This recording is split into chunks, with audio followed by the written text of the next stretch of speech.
What's up, everybody? Welcome back to the Seven Figure Flipping Podcast. This is Bill Allen. On today's show, I've got David Richter. He's the author of Profit First for Real Estate Investors. You've probably remember the show I did with Mike Michalowicz a few years ago about Profit First.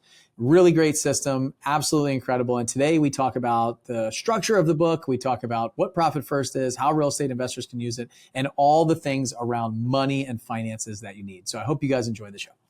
My name is Bill Allen, and I'm the leader of a group of elite house flippers and wholesalers called Seven Figure Flipping.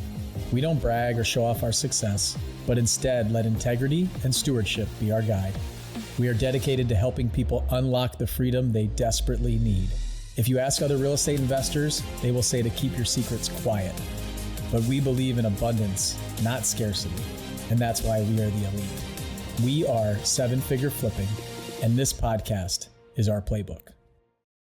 All right, everyone. I have got a exciting show for you guys today. I love talking about money, and I'm pretty sure we're going to talk about money on this show. So if you know me, you know that I like to talk about money. I like to talk about profit. I like to talk about lots of profit, and I like to help other people make more money. So my guest, I think, has got the same mindset around this, is how do we help people not just make more profit, but also keep more profit. So you got an amazing book. We've had the opportunity to get to know each other. He's flown in my airplane, actually. So I've spoken on the same stage a couple times before. It's been really cool over the past, I know that we've known of each other and I've known each other for a while, but over the last year or so, I feel like we've gotten to know each other a lot better and spend a lot more time together. And I'm really thankful for this friendship and the opportunity. When you meet somebody and they start recommending you and talking to people about you, it's just really cool to have that connection. And seeing somebody online or getting to know them is very different than actually getting to know who they are. So I want to introduce you to my guest and friend, David Richter. What's up, David? How are you? Hey,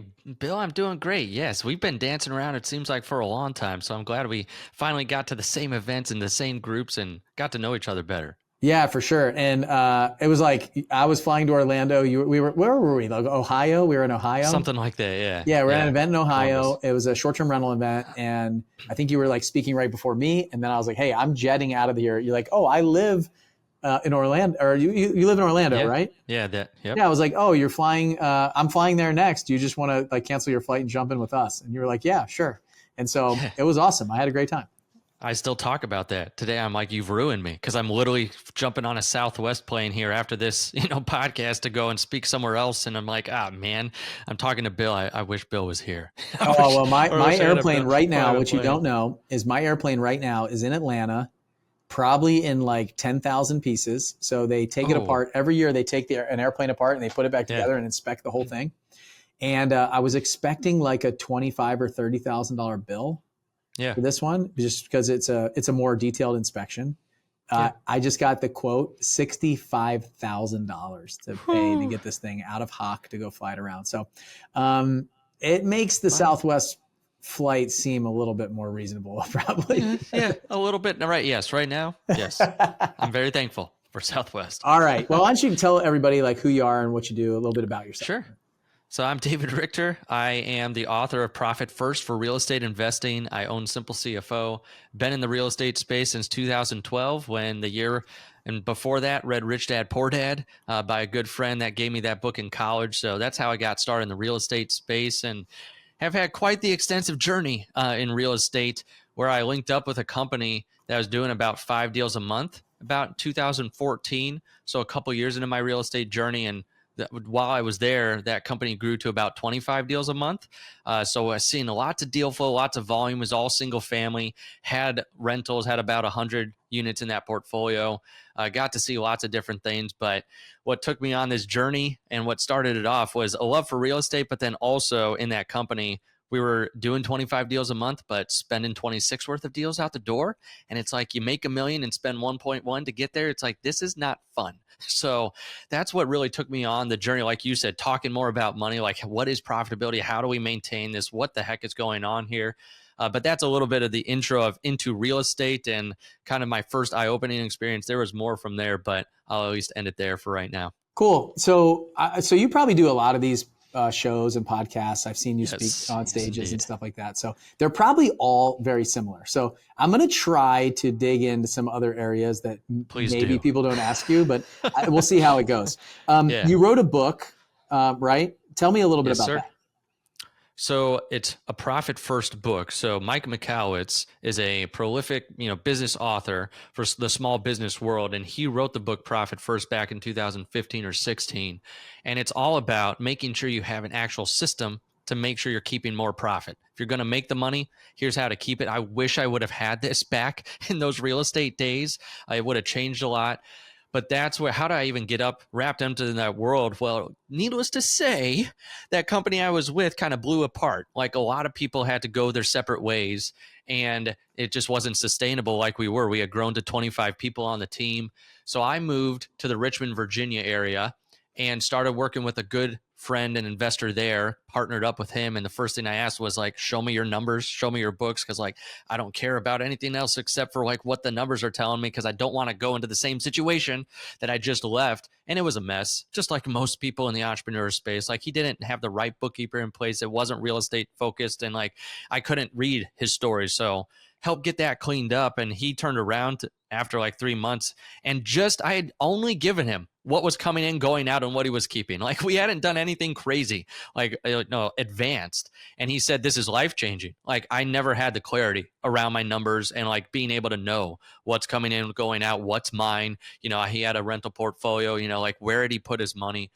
And when he said this has been life-changing, I'm like, boom, the light bulb went off. And like, I can give clarity to entrepreneurs. Like I can give clarity of where their money's going, because money usually stops us is a big excuse people use for not reaching their full potential. And I'm like, I want to just remove that barrier. So I called a mentor of mine and said, I'm going to start this company. Like, what do you think? And he said, it actually sounds like a good idea, but you should read Profit First for like a framework. So I read it that night, one night, 10 pages of notes, said, boom, I love this. It's simple.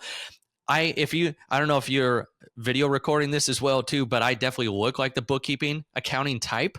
And when most people see me, but that's actually not my background at all. My background is just real estate investing, but that's where I knew Profit First was so simple. I understood it. And like, I wish I could have had a system like that for the real estate company. So that's when I started implementing Profit First with my new company as part of our system, what we do, and saw it working. Saw people that were literally upside down or in the red go to having cash reserves and like actually having a business that they always wanted. So then I reached back out to Mike Michalowicz about a year into it and said, I have this real estate background. I love real estate investing. I think there's enough nuance and like there's really things that we're implementing that aren't a part of the original. What about this book for the real estate investing world? And that was an email. So I shot my shot, out there, and he responded and said, yeah, let's talk about it. And that's when I got that book deal to do a Profit First book. So that's how it came to be. And that was its own adventure in itself, because the book world is definitely different from the entrepreneur and real estate world. So that was, as you well know, probably Bill,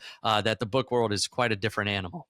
Okay, so I know Mike Michalowicz. He's been on the show. We'll link that in the show notes for anybody who just wants to see the Profit First structure. And Mike, it was funny when we did my show. It was like he had a power outage in his house. I think he's in his closet doing the recording. So it's like hilarious. That sounds like Mike. Yeah, but Donald Miller lives up the road from me. Him and Mike are good friends as well. Oh yeah, so really good friends. So when you talked, so you sent this email to him. He wrote back to you. What was that like? Like, what was the next step of getting that kind of having that conversation? Did you guys meet? What happened next? So a little bit of backstory there too is that I was a part of his Profit First professional network, because I knew in order to sell Profit First services, like you have to be a part of that network. So that already gave me a little in, but I didn't know Mike. It's not like you onboard with Mike at that point. So because I was part of the group, I had access to that email and just send him off an email. That's when he responded and set up a meeting with me. And literally it was about an hour phone call. And then from there, he had to get approval because there was other people writing their niche books as well too at that point. One was for the real estate agent group and like one for construction. So they ran it past them. Like, is this different enough? Is this a different industry? They all said yes. So I had to go through a couple layers of approval like that, but Mike loved it from the start. And he's like, I've been to these events and like, I think the real estate community needs this. So that's where he was very open to it. And then from there, he recommended one of the best things ever was going with his writing partner and taking a course with her and having her be my actual editor. Cause there's like different types of editing, like all the stuff I didn't know that she had. And it's like, that was the book mentor I needed at that point in my life. I've always had mentors, in my life along this journey, and he put me in touch with her. So that was a big godsend for me because I had no idea what I was doing in the book world. This was my first foray into it. So that's where then it took 18 months, 6 months of writing and like 10 months of editing, and like 2 months of marketing to launch it out the door. It was quite that intense process to get it out, but I had a lot of hand holding at that point because I needed it. And I was very thankful for that. And did you, when you were writing that book, did you just sit down and start writing, or what was the process like for it? The writing to me was the easier part because I felt like with Profit First as already the framework, I had a ton of stories and a ton of like actual experience implementing it.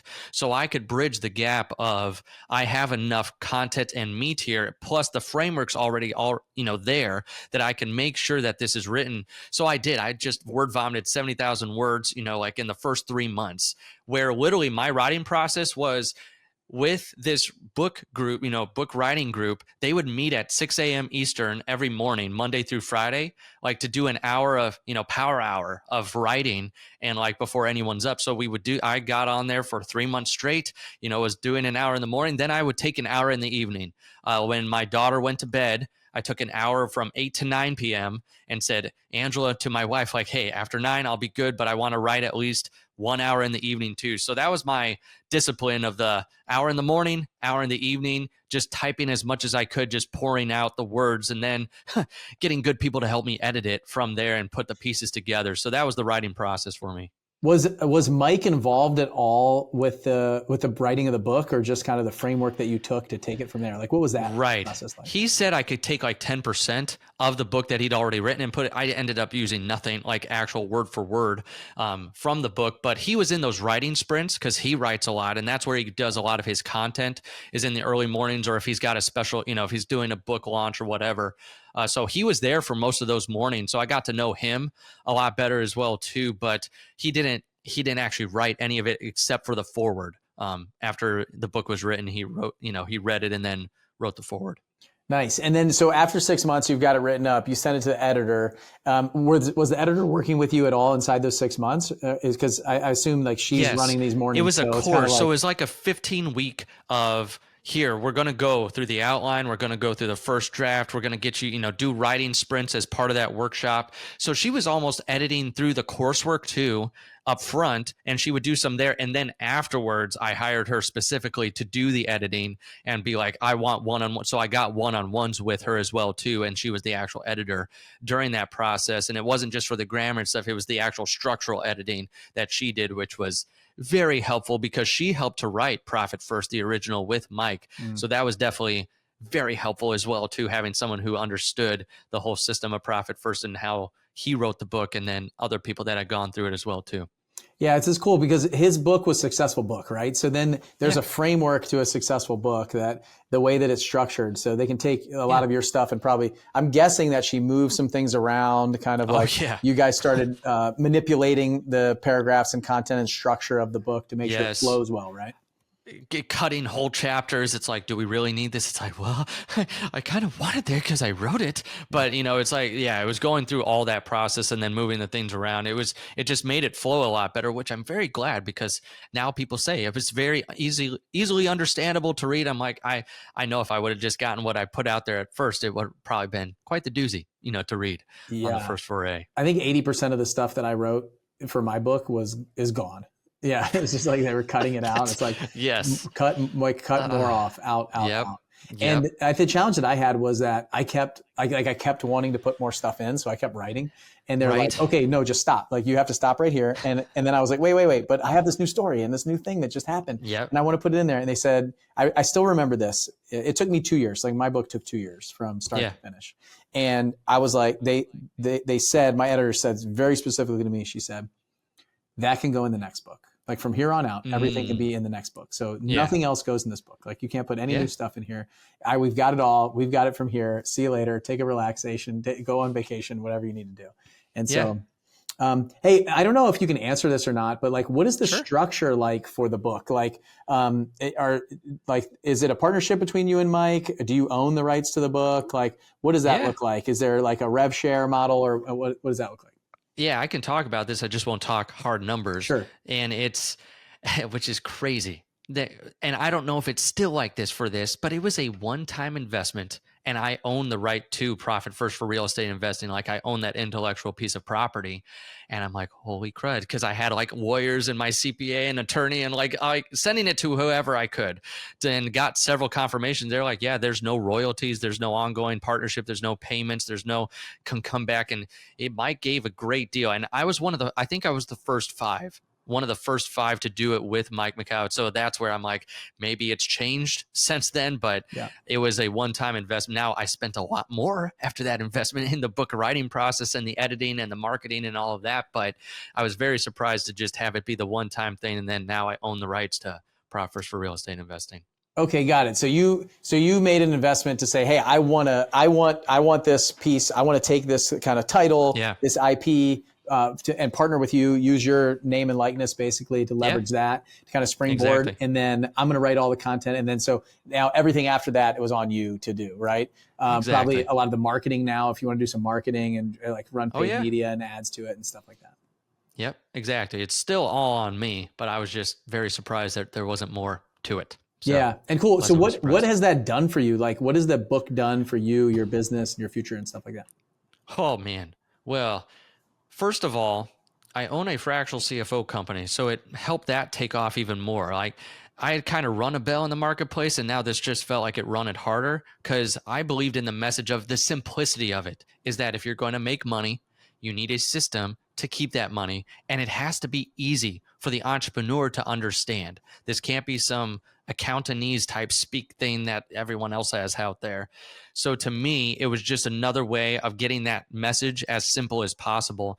And it's done, I'm known in a lot of the real estate groups as the profit first guy. It's like now I have that moniker and people know what that means. So that is very helpful. But it's also helpful where if I can't help somebody, like if I can't work with them, I can at least point them to this resource. Like, here's the book. Here, I don't hold anything back. This is not an upsell. It's like I want to give you the actual system inside the book where if you could go and like you're doing your first deal, you could follow that outline and get at least the core fundamental skeleton structure of it in place. So to me, it was just a very good outlet for what I believe in.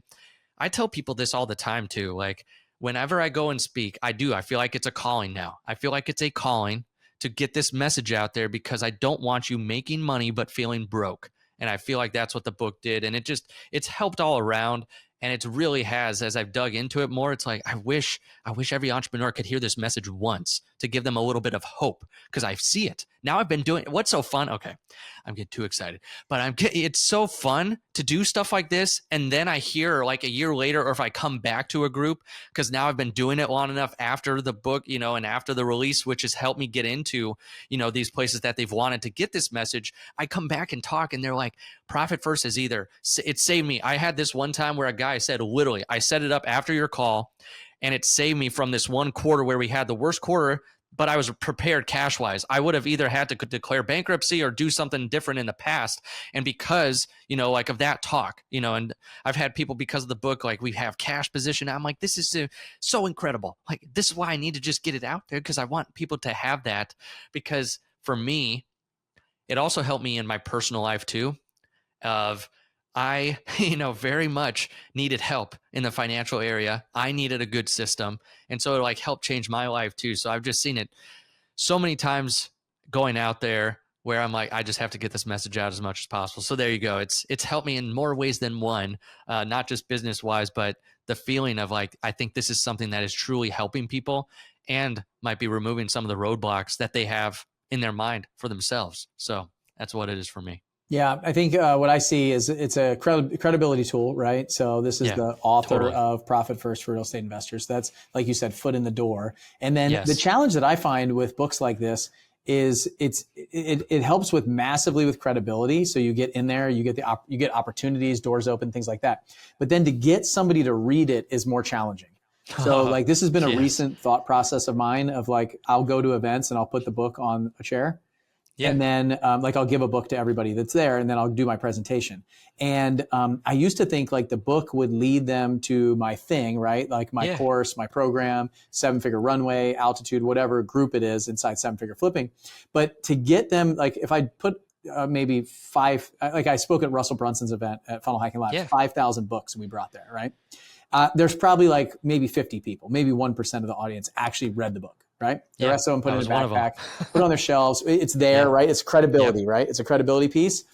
And so what is more recent in my mind is like, how do I get them a quick win before they read the book? Because to read, like, I know they'll become a client or jump in. If you read the book, you're probably like, if you get all the way through the book and you're opting into the workbook and all the stuff, like you're interested, you're moving forward with us at some point, right? But to get you to read the book is a lot more work than I thought when I originally set it up and wrote it, right? It's more of like getting them like a quick win. So what are and I 100% realize at this point of the show, we still have not even talked about what Profit First is. Like, I know that. I will get there. I promise. I promise. So if you're listening, like, believe me, we'll get there. Okay. Yeah.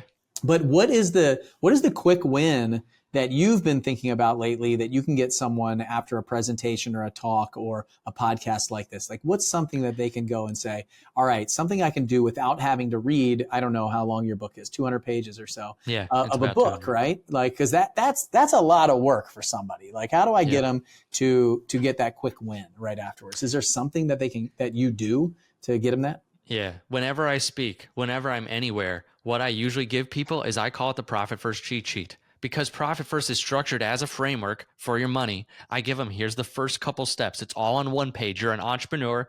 I know you're probably not going to read the full book. So here's the outline.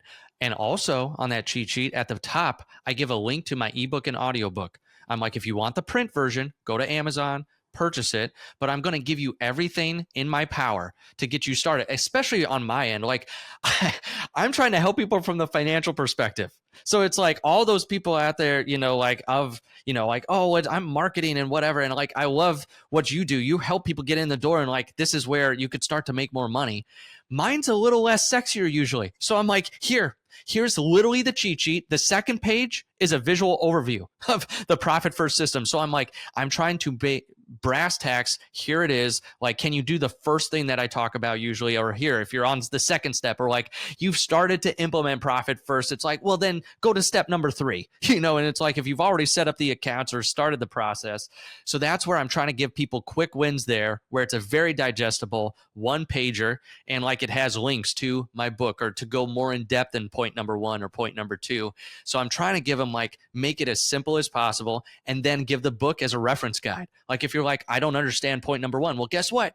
Go to the book. I'm giving you the book inside there as a PDF download as well too. So you have that. And to me, because of my mission and what I'm doing, I feel like it's like, I don't want to hold back from them all that stuff. If they want the print book, great. Like, go out there, purchase it. If you like what I'm saying, if you trust me, if you do that, like, you can still purchase it to support, the book and the mission. But I want to like remove all those roadblocks, because so many people have financial hangups anyway. I'm like, I need to give you as quick of wins as possible and make it as digestible as possible. So it's cheat sheet plus whatever resources I have, like the book and that type of stuff too. Is it somewhere easy to send somebody? What is it? Oh yeah, it's usually a page. I have one for this podcast today. Oh, perfect. It's like that's where we usually send people to. Perfect. Stuff like we'll that. put it in the show notes. It work? Yeah. Okay. Yeah, So if you want that thing, then David's got it for you. We'll put it in the show notes. It's funny you mentioned like the sexiness of it. So we're like a make money opportunity. You're like a keep money opportunity. So it's like, and it's interesting, but you got to do both. Like, you got to have both. Like, you got to have the keep money. And sometimes you need the keep money opportunity before you get the make money opportunity, because that's what creates the money to create the make money opportunity, if that makes sense. Right. So, yeah. Okay. Let's talk about what Profit First is now. Now we got them like sufficiently to a place of like, okay, I need this, like edge of the seat. Yeah. David, just tell me what this thing is. So there's probably some people that are listening right now that haven't read Mike's book, or your book. They don't even know what it is. And we've just been talking for like 30 minutes about it. Yeah. So Profit First, I'll give you the system and then the mindset behind it. The system, super simple. Like I said, it has to be as simple as possible. It is literally the envelope system on steroids. So like in your personal life, if you're a Dave Ramsey fan or not, he's made it super popular in the personal finance space, where you literally set up the envelopes, in your personal life, and you take the cash and you put it there, and it's like gas, utilities, groceries, rent, whatever. That's where you put that and name every dollar. Well, Profit First is built on, if you're going to make the money, once it comes into your account, you need to name the dollars. You need to be intentional with every single dollar. So you're literally setting up physical business checking accounts and naming them. And I built it around the framework of make, spend, and keep. You need to know what's coming in, what's going out, and what are you keeping. And I can go into those bank accounts, but that's what the system is built on. Where the mindset, it's like when I tell people this, it usually blows their mind, that because you've probably already heard the profit first mindset before. Profit first packages it in this formula. They say it's sales minus profit equals expenses. I make a sale, I take my profit first, make sure I'm healthy and the business is healthy, and then the expenses are still there to grow the business. But if a for-profit business doesn't have a profit, it's a nonprofit. So unless you set up a nonprofit, we should have profitability. That's where, though, that message, though, has been told to us in multiple books. Rich Dad, Poor Dad. Pay yourself first. That's what he says all throughout that book. Richest Man in Babylon. Portion of all I have is mine to keep. That's another way of saying that formula. Or if you read the book, The 7 Habits of Highly Effective People, put first things first. That's all that formula wrapped into a different package. What I liked about Profit First is it took it a step further and said, if you're going to make that money, here's a system to keep it. Make the wealth formula into a wealth system. So that's where I like where it's the envelope method, because it's a tangible thing where you can set up bank accounts and it's built for the entrepreneur. I'm not teaching you to be the savvy, financial report reader first. I'm first teaching you, if money comes in, what do we do with it so you don't run out of it? And that's where it's like the quick win is too, because once people see that it's easy to set up, it's easy to then see I'm naming my dollars versus a one big black hole account where money gets sucked in and sucked out in the swirling vortex of doom. It's like now we've got multiple bank accounts telling our money where to go and what it's for. We're being intentional with it.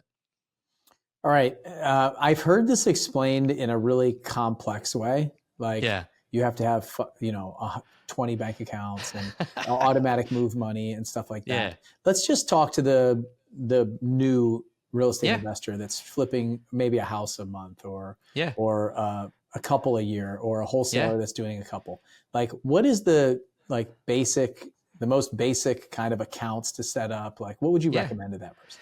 So I say in the profit first system, no matter what industry you're in. So if you're in real estate, but you're doing flipping or wholesaling or even rentals, I can give you at least the core ones that everyone should have no matter what. So even if you're a real estate investor who's a little bit more advanced and has multiple entities and doing lots of things, this would also give you this for those as well too. But even if you're starting, because most people, I love how you frame that, Bill, like someone who's newer, because people always say, when should I start this? Where? And I tell people, if you're going to do a deal and money's going to come in, start it, because it's about the habits you're creating. Do it the earlier you can in the habits you're creating with the smaller deal flow. Then when you turn into larger deal flow, in the future, you'll have built it on good habits. So here's the 5 fundamental bank accounts. Number 1 is income. Everything has to come into a holding bucket. This is what you're making. So this is where you would go to the title company or your attorney and tell them, wire the money to this account called income. Then I like to call the golden trio of bank accounts your keep accounts. So I call it the golden trio. There's 3 that help you keep more of what you're making. I call it golden trio because I'm a nerd. I love Harry Potter, Star Wars, all the big epic sagas. They've always got the 3 main heroes, Luke, Han, Leia. You need it for your business because it's way more important than those epic sagas. So what are the 3 accounts to keep more? It's profit, owner's compensation or owner's comp, and owner's taxes. Those 3 are helping you keep more of it. If you want to go super simple, I don't always recommend this, but if this helps you actually implement, you could just put all 3 of those into one and call it the keep account. This is what we're keeping. But I like to separate those out because they are for very specific reasons. And we can go into that if you want to, Bill. But then the last account, the 5th account, is OPEX. You already have that one. You already have the OPEX account. That's the bad guy. That's the Darth Vader, the emperor there, he who must not be named. It's that's where all the outflow of money, that's what you spend. So OPEX is operational expenses. I do add one if you are in real estate, especially the flipping world, has a bonus foundational account. In my book, I call it OPM, other people's money. You have to treat that like gold. That is so important to those people that they are lending you their money, especially if it's a private lender who just wires the money directly to you. I would separate out your money to run the company and then an OPM account to run the rehab projects. So this is how much I have left for the rehabs that are currently active right now. Do I have enough to finish my rehabs, or where am I going to get those extra funds, or do I have more than enough and I'm going to be good? So those are the fundamental accounts that I tell people, and especially in the real estate world, that are fundamental. But they're all built around what's coming in, income, what's going out, the OPEX, and what am I keeping? You can split that into 3 accounts: profit, owner's comp, and owner's tax. Cool. I love that. Let's, I'm going to like ask a couple other questions that I think maybe somebody who's more advanced inside their business might ask of this system. If I'm paying myself a W-2 salary, would you still recommend having an owner compensation account if I'm paying myself like weekly? Yeah. Here's the whole thing about Profit First. It's based on cash, and it's based on the psychological effect of money in an account for the entrepreneur. So I want to have an owner's comp account where I could open up and say, this is money to pay me for the work I do in the business. That's also one of the first accounts when we help people is like, we're reserves. You should have a reserve for the business, and you should have a reserve to pay yourself. So if something dreadful were to happen, at least your business can still go on and you can still give yourself a paycheck. So you don't feel that pinch as much if you go through a bad quarter or a bad month or whatever it may be. So I would say yes, because like even in our own business, I have an owner's comp account, but I pay myself W-2 through Gusto, a payroll processor.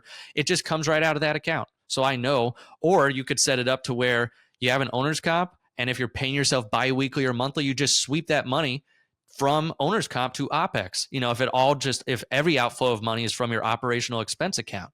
So you can make it real simple, but you want to see that the dollars are named a specific thing. So for me, it's more of a psychological thing. And honestly, for most entrepreneurs, they either pay themselves erratically or never, or like they do a little bit. And it's like, this is a way to see too, can you start paying yourself more? Because it's Profit First is also built off percentages. So the more you make, the more you can put in the owner's comp account, and you might be able to bump up your W-2, or if you take distributions or whatever. It's clarity. Entrepreneurs crave that clarity. That's where most people lose sleep at night, is not because they lose money. They don't know how much they're losing. So it's like, can I give them at least a benchmark? So there's my 2 cents on the owner's comp account, even if you have a W-2 set up. Nice. Yeah. So it's kind of like, I've been flying airplanes and helicopters for the last 20 years. So without the right instruments, I don't even really know where to go, especially in the clouds. I think we had some tough weather coming into Orlando when you were flying with me. It was like lightning. Yes. We made a video. I will say that helped me so much though. When I went with someone who knew what the heck was going on, that's not in a cockpit, that I can't hear everything that they're saying, but you did, and you were like keeping us informed. And like now, I go in these bigger commercial airplanes. I'm like, you know what? This is what he was talking about here. Like just some of those, it was very reassuring to me. So that's where I'm like, that's what the bank accounts are. It's like, if you know what's happening and you can read this, you don't have to freak out over every little thing, every little, jump in the air, or every little different pressure, or even the bad weather, like you showed us on the instruments. Purple, bad, like this part, good. It was like, this is such a great illustration. Yeah, we had some, it was like lightning everywhere. There was these pop-up thunderstorms all around Orlando, and we kind of like shot the gap between 2 thunderstorms. Yes. It's on my personal YouTube channel. So the Bill Allen YouTube channel has got us like shooting the gap between the lightning storms. So you can see how close the lightning was to us. And it was dark. It was pretty wild. The next one is owner's taxes. So if it's a partnership where they're kicking out K1s. And for those that don't have a partnership, when you got a partnership, it kicks out K1s. Those K1s produce income or losses off the K1s. And then each partner is individually required to pay their taxes separately. So in that account, do you recommend doing the same thing, like holding it back and then splitting that account out at the end of the year when it's time to pay taxes based on percentage of ownership? I always tell people, when it comes to Profit First and the Keep Money system, keep it simple for you. There is no one correct answer for this. This is more of a system to help you gain clarity and simplicity. So if you make it too complicated and you never use it, don't do it. So we've had some clients where we've worked with that have partnerships, and they literally had one account, and then yes, at the end of the year, they split it out based on what they took home and what they thought was fair, and they had a good partnership. We've also had other people that they're like, you know what, I want my own income tax account, I want my own income tax over here, and it's like from every deal, they were just putting a certain percentage towards their specific account. So that way it was like, they didn't have to worry about that other person's account. They just had to make sure that from every deal, once it closed, as long as this percentage was the right percentage funneling into theirs, I don't care how much that person has going into that other tax account. So that's usually what I've seen, but it's how transparent are the business owners? How friendly are they? Then also like how are they paid? And is one more active than passive? those types of things. But like I say, keep it simple. Yeah, I'm sure the question that's going through most people's minds as well is like, is there a specific percentage that should be placed here on all these different accounts or things like that? I tell people, okay, if you're first starting this, you've never heard of Profit First before, you need to start with whatever you will consistently put into those accounts. So most people, they say, well, I'm not even profitable. Can I even start this? And then I say, this is exactly when you need to start it, because you need to give yourself some good habits. It's literally just a system to help you not spend everything you're making.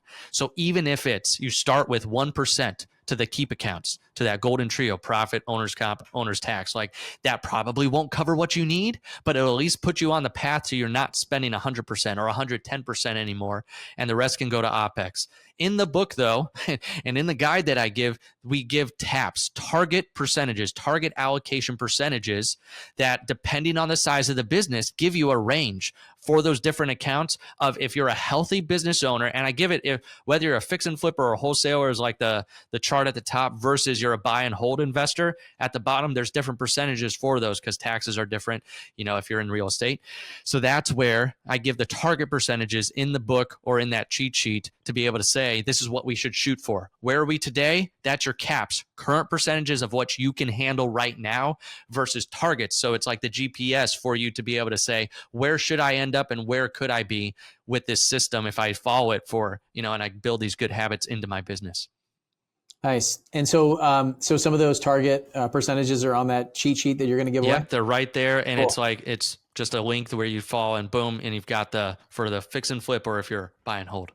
Awesome. Well, you've been spending the past few years working with a bunch of other entrepreneurs in the real estate space.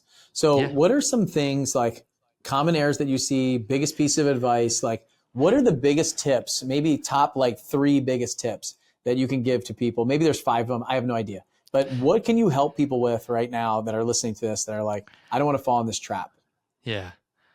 Well, if you don't mind, since you wanted to take it a different direction, I'll give you one of the real reasons, but it's a little bit deeper. So if you're listening to this, buckle up. A lot of people have financial shame.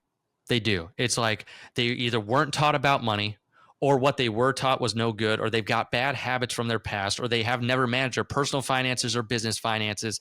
And that puts you into this feedback loop of, I'm no good with money, so I'm just going to avoid money and topics around it and the finances.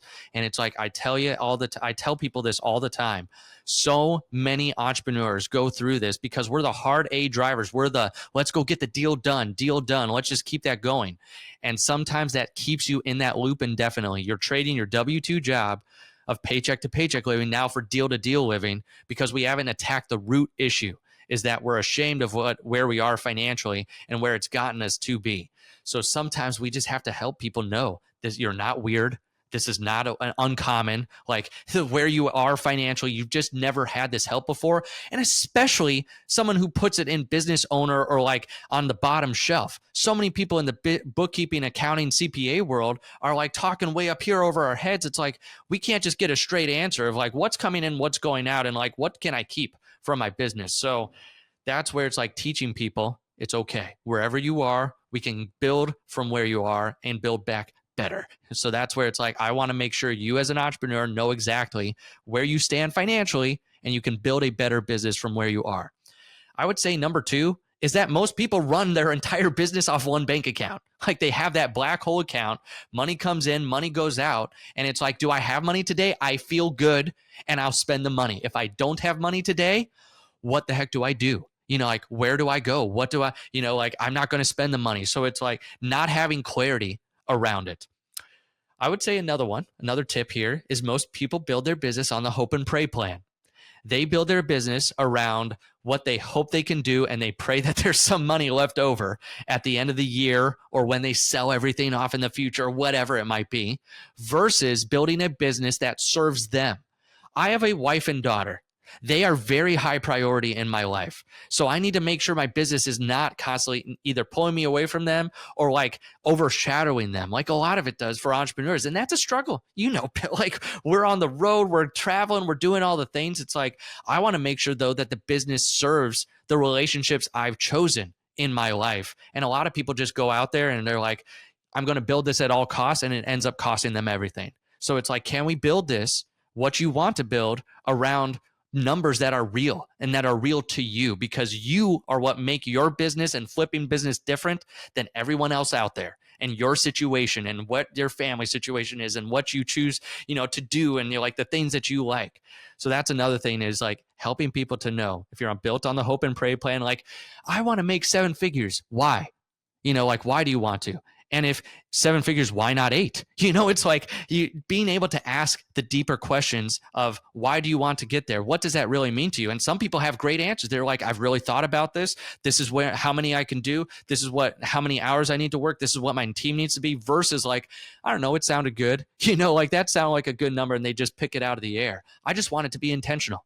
That's one of my favorite words in the English language, is being intentional with everything I do, the money and the where I'm actually going with it as well too, and the path that I'm on. And like you said, there's probably even more, because I could go on and on, but those are the biggest ones I see, that people are either sticking their head in the sand. They're like, I'm probably weird because I don't know what to do with my money. It's like, no, a lot of people have this issue, that one big bank account and then that hope and pray plan where people fall prey to. I'm just going to pick a number out of the air, versus building a business that serves me and getting it as big as I can get it, that serves still the relationships in my life as well.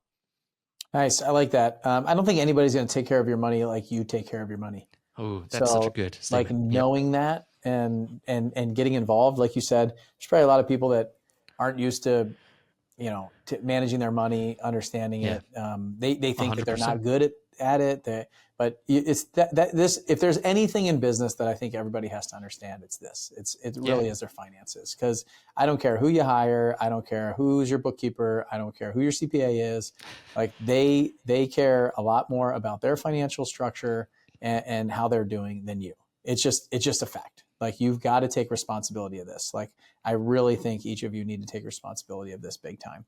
And since you said build back better, I'm also going to add in for the other, I don't know, maybe 80% of you, that you should also make your business finances great again. Great again. Yes, I said that, and I was like, this is not the right podcast, because I'm like, I needed to say make finances great again. I said that. I'm like, dang it. It's okay. Now we have them all covered, so nobody feels ostracized. So, that's what I had to say. Oh, man. It was funny. I wrote that down. Great. So it's I think the finance piece, like what you said, a lot of people have the shame. Maybe they screwed something up in the past. They had a business that didn't do well.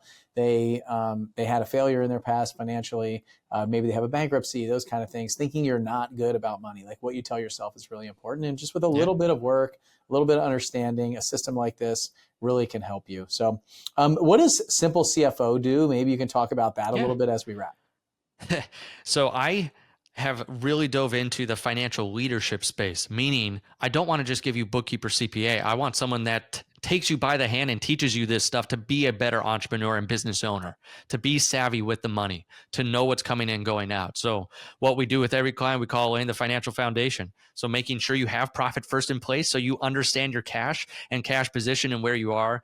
We also make sure you have the right bookkeeper, CPA, and numbers, so you know like what's coming in, what's going out, and building like an actual business that you can be proud of and know the numbers, know the profit and loss, the balance sheet, if we need to teach you that, or at least help you and get that cleaned up for you. And then the third thing is a dashboard. We always implement a dashboard, because I don't want to, like you said, Bill, it's not just about where we've been and where we've flown from, but like where are we headed, and like what are the dangers, the pitfalls, things that are coming out. And we need an instrument panel there to know like what am I making, spending, keeping, and what are the big issues there around that. So that's what we're doing. And we put a fractional CFO. It's literally a chief financial officer, but it's part-time and a fraction of the cost of a full-time, CFO out there, because we're trying to just give you financial leadership. That's awesome. How can people find out more about that? Like, where should they go? What's the next step for them? So here's that link, simplecfo.com/7FF. So if you go there, you can get that cheat sheet. You can learn more about us. If you want to book a call, it's not a hard pitch. It's literally, where are you on your business journey? If we're not a good fit, let me ping you to someone in my real estate investing financial network, so you don't get pinged to someone who doesn't know real estate finances. So it's like, we're just trying to provide value there. So you can get that cheat sheet at that link. Also my book as well too, like I talked about earlier. And then if you want to book a call, it's there as well too. Awesome. Before we end, what's a question that I didn't ask you that I should have asked you? Oh man, that's a good question here at the end. Maybe, I talked a little bit about it, but why why go down this road? Why lean into it? Because I was in the real estate space. So why focus so heavily on this? And I'll just reiterate again, I do feel like it's a calling. Like this is something that I have to get out there. I actually sold all the real estate I have because I dove into Simple CFO and like this message, because I just feel like because I've now done it enough times and I've seen the spark and I've seen people come back where it's like, can I just give you the bare bones here? Like even from this podcast, even if you don't go to my link, can you at least set up one bank account from this episode? Like set up the owner's comp account and start paying yourself 1%. Like take action from here because it's that important for you, for your family, for the people that you care about. So that's where I would say it's truly a mission. I also, if you're a giving entrepreneur, like I also recommend a giving account so you can give back to the charities and the organizations, the causes that you want to. Bill, you're heavily into that. So it's like if you're a part of Bill's group, he's already giving you opportunities. So you might want to set up a giving account. And it's like that's where I want to help people become more of who they were meant to be and what they want to give towards and what they want to do. So that's really what it's all about. I'm just trying to get that message out as much as possible. There you go. That's awesome. Well, thanks, David. I appreciate it. So if you want a keep money opportunity, simplecfo.com/7FF. And if you're interested in a make money opportunity, 7figurerunway.com. So the number 7figurerunway.com. We got an awesome program for you guys. If you're not already in our world, I would love to have the opportunity to bring you in. And just like David said, same thing. You get just a 1-minute application. You could set up a call with my team. And it's not a hard pitch. It's not a big arm wrestle on a sign on the hood of the car kind of conversation. It's very much a consultation and a call just to see where you're at and if we can help you. And if we can, then we'll extend an invitation, and it's up to you to take that next step. So simplecfo.com/7FF, and then our program, 7figurerunway.com. So David, thanks for being here. I appreciate it. I had a great time, and I know that I think somebody's going to listen to this and start writing a book. I think 2 people are going to listen to this and decide not to write a book. And then a bunch of people are going to learn a ton about profit first for real estate investors. So thanks for being here, man. Thank you, Bill. All right. See ya. See you guys on the next show. Bye.